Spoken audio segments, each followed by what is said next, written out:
Well, hundreds of residents have been forced from their homes because of Friday's fatal fire at an apartment building on Gosford Boulevard in North York. Our Tammie Sutherland live right now at York University, and that's where many are finding shelter today and maybe for days to come, Tammie. So there is still a lot of gray area. They don't know the answers as to when they're allowed to go back in.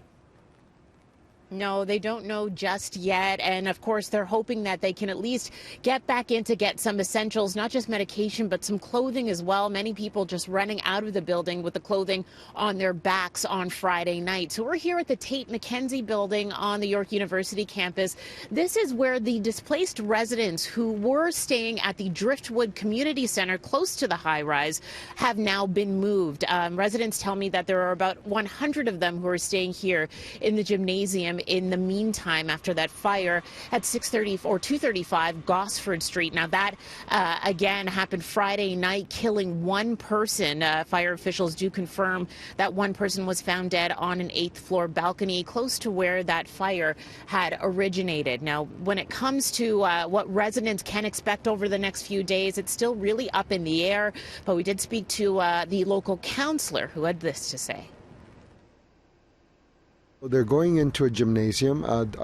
It's my understanding that some dorms are also going to be made available sort of as a stopgap measure. If there's any spillover, the track and field center, which is run by the city, will be opened up and made available as well. But understanding that this is, again, is a very interim measure, meaning days. Now, in total, about 700 residents from that building were evacuated, and about 100 of them, as we said, 100 of them are staying here at York University. Now, York may be made available for the next couple of weeks or so, but beyond that, that is still a question that the city has to answer. They're hoping to get an update from fire officials, of course, later on today, and have that building turned over back to the private owners of the high-rise so that they can assess the damage and then come up with some type of timeline for residents to come back in there. Of course, the Red Cross is taking care of things here at York University, as once again, those residents who have been displaced are looking for a place to stay until they find out when they can go back home. Mel, I'll send it back to you for now. Tammie, thank you for that. To World News Now. Police in Fresno, California, hunting for a suspect this morning after a mass shooting at a football party.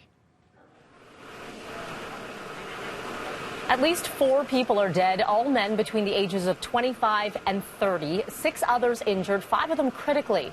Police say as many as 40 people, including children, were gathered at a house for the party when a gunman walked into the backyard and started shooting. There are no reports on how many, if any, injured kids, if there are any at this moment. Investigators are now going door to door. They are appealing for witnesses as well as surveillance video.